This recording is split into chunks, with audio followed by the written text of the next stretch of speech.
سلام تعني هبلي كوراتن كوران تملكتنا أزي فولي مدويو فولي مدو كل جزء أبسو من حدا جزء نبلو مدونا أيو مباركة لمقعة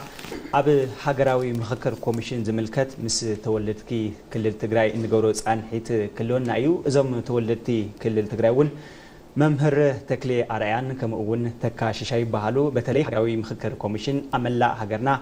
بركت زولو أجندات أتأخيو كما ون أب كل تجري أبقى سالين زجورو أجندة متخاب تاي مسل أب زولينا من زوم أجايشنا عن حيت كنجبر مباركة تملكتنا أب زهلونا عن حيت تسفاكم تجورو من مترتر يبلين حزون حبركم لا تسنحوا كعب سلام زاخم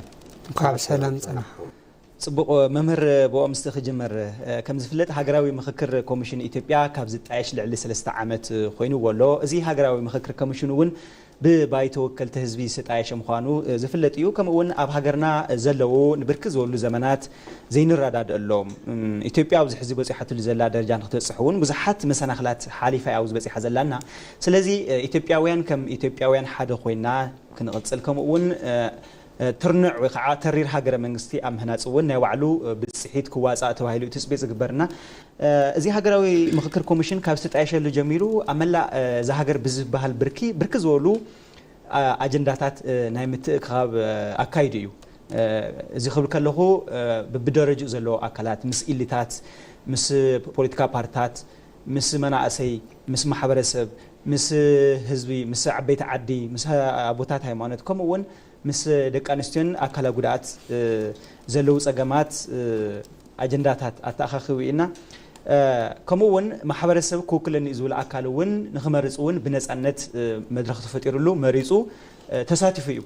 حزون أب كل تجري نز ترفون أي أجندة متخاون أب زغطلوه جبرينا كما يستي كايد زلوا وستي أب كل تجري زجورو أنا أجندة متخاب بخام عيني وجورو زلوا إلى محسوستي ممر كبرتي عملي كعب سلام تراغم نامو تو كوميشن مقياسو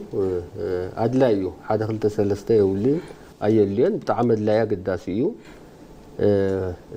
افتنا يسرح وصيتو خندينا يخويد زبل خرينا وقصالي زورو زورو ككر كوميشن بتعامي امبورتانتيو سنكون بكوميشن درجه هاجر شماغلي كوا بزح تجرات بزمن غونصي يفتحي بتاريخاوي امصاصان انترينا سلازي افتي تجراي كل دلو ግጭታት علبات نخركب بمككر درجه منم نبرت كيطفى منم هيوت كيطفى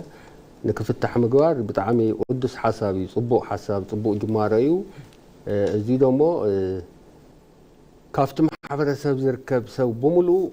استوصاص كاب كل باب درجو كاب عبيت عدي كاب ابن السبات كاب كريستيان يكون كاب مسلم كاب كالي يكون كاب وطات يكون كاب مناسي كاب عدوتات يكون كاب غورزتات كاب كل استوصاص خوينو بزي ملك عند حتوا يراوغاورو للو تجرات حدا بحدا ناقرو مفتحنا هبكا بطمونا نادمصخا كفتح يزبل امنه لني منم ترترون يبليك فتحيو نت كوميشن كم حاضر كل الجنانات حزلو قبلولين تغداي بدنبي بطمونا حزلو طبقيلو تخاتاتيلو منم غزي وبزح وصرتات كيبزح قلطفيلو مفتح نركب تنكير نسرح حاضر قبل يدلي صبو تكا ناخا خمصمو almost زي كوميشن زي ابتغري اجندا كتاخخبيو زقصلنا بخمي عينتي كاجندا كتاخخ ولو يلك تحسب اشي عدلو سلازغنه بطعم يمسكن هو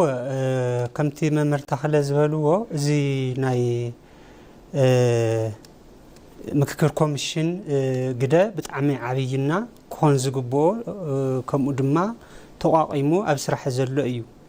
سلازي بتورنت زفتح نجار يلي تورنت حزبي نبرت يودم بزح نجار انتنيبل زرو جن تمليسكا بابن اشنافي تشنافي خوينو تترخيبون نحصر غزي مودما ሃብትን ንብረትን ህይወትን ብዝጠፍአሉ መንገዲ ይኮን ዝኽእል ማለት እዩ ዋላ አሸናፊ ኢሉ አሸኒፍ ዝመጽ አካል ተሃሊለ ማለት እዩ በመኸክር ብልዝብ ግን ተጥፎ ህይወት የብል ኃይል ተጥፎ ሪሶርስ የብል ኃይል ስለዚህ ተመኻኺርካ ትገብሮ ነገር ነዊሕ ግዜን ምዕባለን ሰላምን የምጽ በኃይል ትገብሮ ነገር ድማ ህይወት ሰዓት ይቀጥፍ ናይ ሓጽር ግዜ ዕብለላ እዩ ዝመጽና ሃገራዊ ምክክር ኮሚሽን ተዋቂሙ ዝስራሕ እዚ መሓዙ ብጣዕሚ መማረጽ ዘይብሉን ክኾን ዝግብኦን እዩ አፍቲ ስራሕ ግን 3 ዓመት ማለት ቀሊል ግዜ ይኮነን በተለይ ኣብ ትግራይ ሓደ ግዜ እና ልተወሰነ ፖለቲካ ፓርቲ አይነት የመዘራሪውን በጠሊቆም አትዮም ህዝቢ ዘዘራረውሉ ሆነታትና ጥልቅ ዝበለ ስራሕ ዝሰርሕሉ የለን ዝብል እምነት ኣለኒ ስለዚ ሃገራዊ ምክክር ኮሚሽን እዚ ነገር እዚ ብደንቢ በአትኩረት ሪኡ ጥውቅ ብዝኾነ መንገዲ ክሰርሐሉ ይግባእ ካኡ አፍቲ ተሳትፎ ዝብል ድማ ኢሊት ወይም ደሞ ምሁራን بتقلال نايتي لتهزوم تاع عين التقامي تاع عين الجودة عين كم زلوا بميديا يكون بيستفلا لي نجار كبرهون كردون يخول اليوم حساهم كجلس يخول اليوم من الوقت كفتي ترى حبرتسب زحشة وقت زحشة نجار اللوم كبهال تباهيلو سلز حساب كلوم سلز اللوم مخنياتو حدا سوك مار كله استفلا لي اكسبيرينس كله نزحش حساب نزحش ابركتو سلازخونه كلهم نايقددون سلازخونه كردون كمخرون يقبوم اوسانه جن كله تحبابيرو كله مخيرو لتوسن نجر ناي مرقعنا تقبلنت ناي مركب بتخكلون افتي مريت افتي بايتا وشت زلو تشجر فليخان موصا ناي كله تساتفو يحتتيو سلازي عبي نيستون سبيتي سبعي تليبلها كله زحقفه مككر ككايد بذا غاطامي يلاوم صبق ناب ممهر ناقوم خمصمو هاجراوي مخكر كوميشن كم تعنتونا بمئتون مغلاص زفتنكو ببدرج زلو وغنات ويم اكلات تساتفوم اليوم ስለዚህ ኣብ ትግራይ ዘለው መሰረታዊ ጸገማት ካብስሮም ንመብጣስ ወይ ደሞ ካብስሮም ነቅልካ ንውፃእ ከምኡውን ናብ ሃገራዊ ሓድነት ንምምፃእ መን ይኹ ኣብቲ መድረኽ ሳተፈሎ ትሉ በተመሳሳሊ እውን ህዝቢ ድምጽ ይخስመዕለ እዩ ጸገመ ከርደለ እዩ ጸገመ ክፈትሕለ እዩ ዝውላ አካል ንኽመርጽ ታሪኽ ግብር ዘለው ኢሎም ይገልጹ እስቲ ወል እንግዲህ ኣብዚ ኾን ዘለዎ ነፃ መድረኽ كمناي قدم قاي مسقل مالتي متقاس ذاكل نصا مدرك ሆነለው ከማንኛውም ትን ነፃ ዝሆነ ከማንኛውም ተጽዕኖ ከማንኛውም አድሎ ነፃ ዝሆነ እድል ክፍጠረሎ ካውት በር ክፍትን ተሆይኑ ማንም ለባም ዝሆነ ሰብ ናአቴ ሐሳቡ ከመንቂዩ ጠቀምቱ ዝሆነ ሐሳባት ኢንቨስት ገብሪዩ በዚህ መልክ እዚ ዘይፍታህ ችግር ወላ ሓንቲ የለን ሁሉ ክፍታህ እዩ እና ناي ماخل عدي منغستي وي فدرال منغستون ادلاي زخونه ناي حلوا سرح تكسرح له لبما تعدي نفس اللوم يكمانم اندحر مس مصو صبو حساب يزو مس موص اندحر حدغا زوصحم هوينو تم كالوت موص يخولن ابزي بتعمي حدرا قبل دلي ماخل عد منغستون ملكتهم خالت اكلاتون زغبا نصا مدرخ كمچاچو خوللوم حالون بتعمي واستنا زلو هونالو امبر افت كل السو بتعمي بزحال لبامات نفلطومن بتاريخون زفلطو بتعم عبيت عدي لبامات عدي عشان كان نايو علم ችግር ናይ خالوت رحو عد زلو ችግራቱን ክፈትሑ ዝኽእሉ عبيت عدلو እዮም ካብ ኩሉ ማሕበረሰብ ለባማት عبيت عدلو እዮም እዚኦም እንድሕር ሓሳብ ዘመንጭል ዕድል ረኺቦም ክፈትሑ እዮም ናብ ካሊ እውን ዘቸግር እንትና ይበጽሕን بو مسرت تمچاچيو نصا مدرك تفطيرو ምንም አይነት ክፍያ ዘይውል ምንም አይነት ሰዋዋ ዘይውል ነፃ መድረክ እንድሕር ተፈጢሩ ሁሉ ሓሳውና ምቄ ምትኹነታት መሰረታዊ ብዘለቀይታ መፍትሕ ክረክብ ዝብል እምነት ኣለኒ ጽቡቅ ተከናኸ መጽእ አውዝ ዝጎሮ ሃገራዊ ምክክር ኮሚሽን አፍት ኣብ ክልል ትግራይ ኣብ ዝጎሮ ምክክር መን ያው ክሳተፍ ኣለዎ ትብል እስቲ መን ይኽመክር ዘሎ ኢልካ ትገልጽ እቲ ምክክር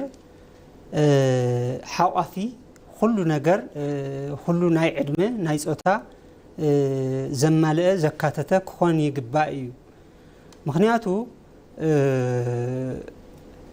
ሓደ ሁሉ ዘካተተ በመብት ደረጃ ወይም ደግሞ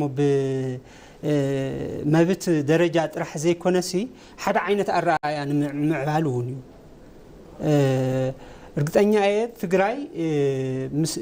ና ኢትዮጵያ መሰረትን በታሪክ ዝተተሓሓዘ እሳ መሰረት ኮይና ሃልኡ እናተነደቀ ዝኸደ እዩ ኣብዚ ሓዱሽ ወለዶ ግን በቶም ፖለቲከኛታት ናይ ባዕሎም ኢንተረስት ብቻ ንምምላ ዘብዝኒኦ እሴት ዘብዝኒኦ ባህሊ ዘብዝኒኦ ተሓሳስባ ከላቅው ዓይነት ኣፍቱ ዝሓለፈ ዓመታት ተሰሪሑ እዩ ማለት እዩ ስለዚ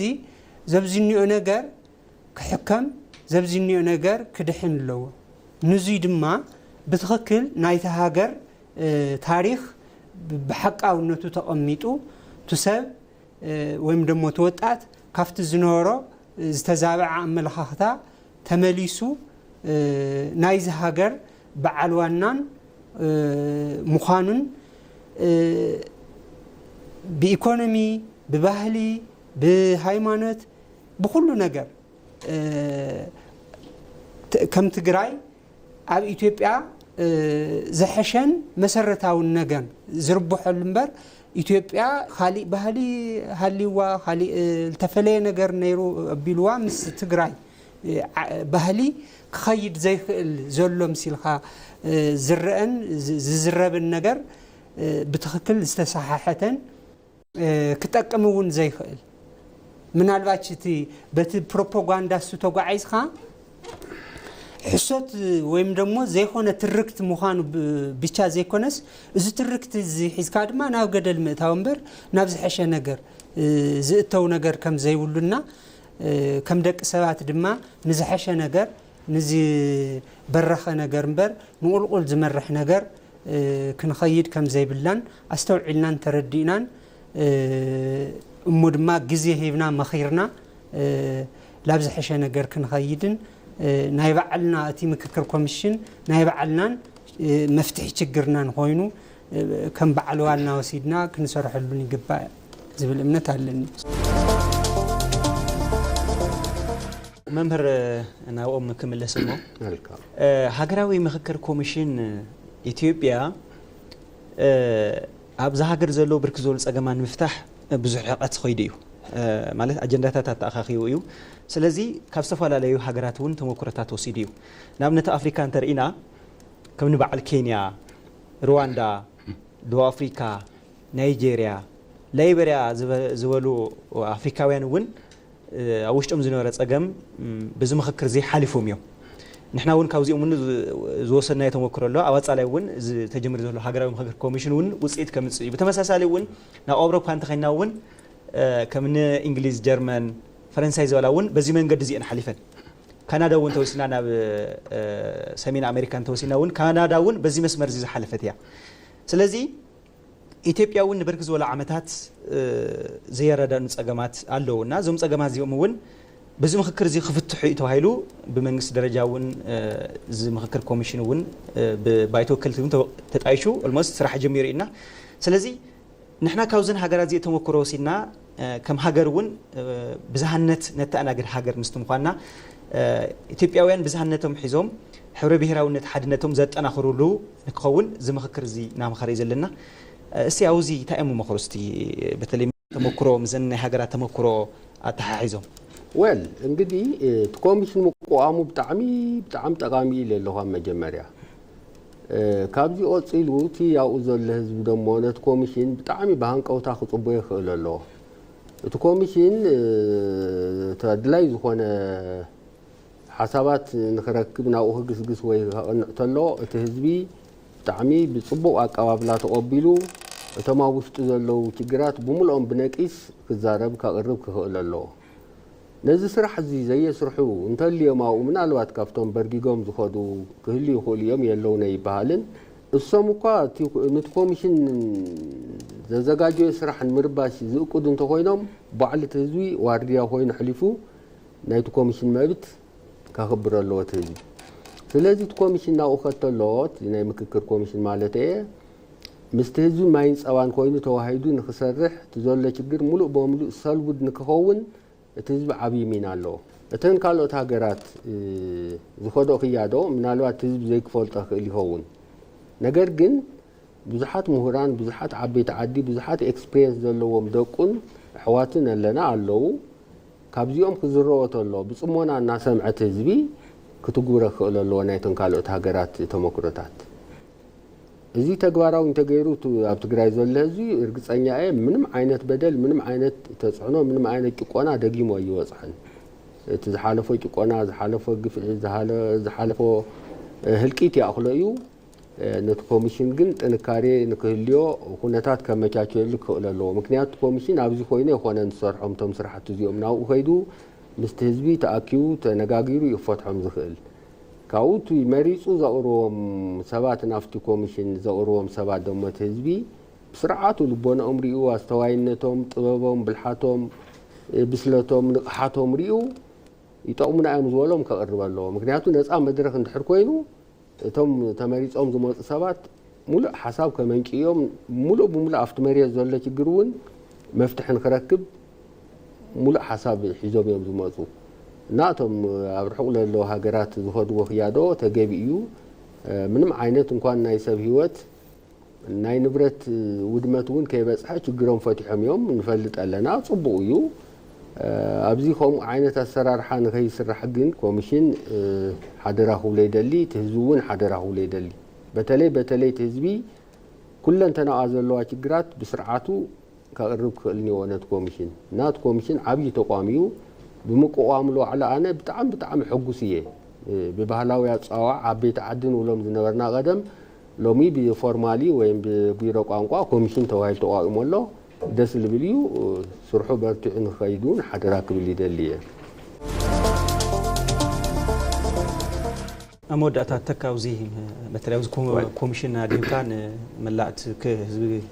ክልል ምሕልፎ መልእኽቲ ታሊካ ዕድል ክበካ እሺ ተገሊጹ እዩ ሓሳብ ያው ኣትኽሮት ንምሃብ እዩ ያው ኣብ ሓደ ሃገር በተለይ ድማ ኣብ ኢትዮጵያ ናይ ስርዓት ችግራት ክህሉ ይኽእል እምበር ናይ ሕብረተሰብ ወይም ደሞ ናይ ሓደ ካብ ባህለ ኣፈላላይ ካብ ሃይማኖት ኣፈላላይ ዝመፅእ ችግር የለይ ምክንያቱ ንኣሽሓት ዓመታት ሓይርና ዝነበርና ዝተዋለድና ዝተዛመድና ዝነበርና ስለ ዝኾንና ማለት እዩ ስለዚ ኢትዮጵያ ከም ሓንትን ጽንዕትን ሃገር ጌርካ ሙሳድ ምንም ሓደ ክልተ ዝበሃል ነገር የብሉ ካልኦት ሃገራት እኮ ሃገራት ኮይነን ይሃድለዋ ማለት እዩ መጀመርያ ኣብዚ ክንኣምን እኒአና ድሕሪኡ እቲ ናይ ስርዓታት በደላት ተሃልዮም ከመይ ኢና ንፈትሖ ዝብል ቅድም ኢሉ ጎሳየ የልዕሎ ነይሩ ናይ ደቡብ ኣፍሪካ ናይ ዝተፈላለዩ ሃገራት ናይጀርያ ሩዋንዳ ከም ኣፍሪካ ተወሲድና ብጣዕሚ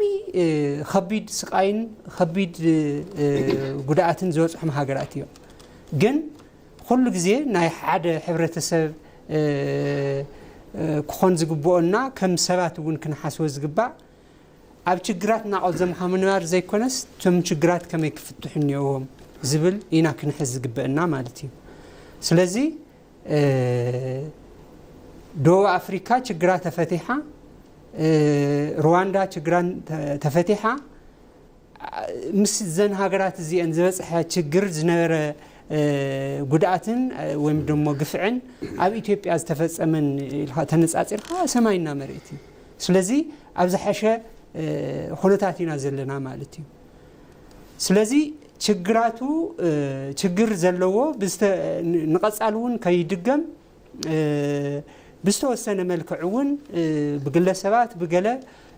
ዘጥፍኡ ተሃልዮም ልሕተትሉ ኩነታት ክፍጠር ይኽእል እዩ እዚ ግን ንሃገር ዘክሕድ ወይም ደሞ ዘየለ ነገር ታሪክና በልኻ ናብ ዝባሰ ምፍንቃልን ናብ ዝባሰ ምብትታንን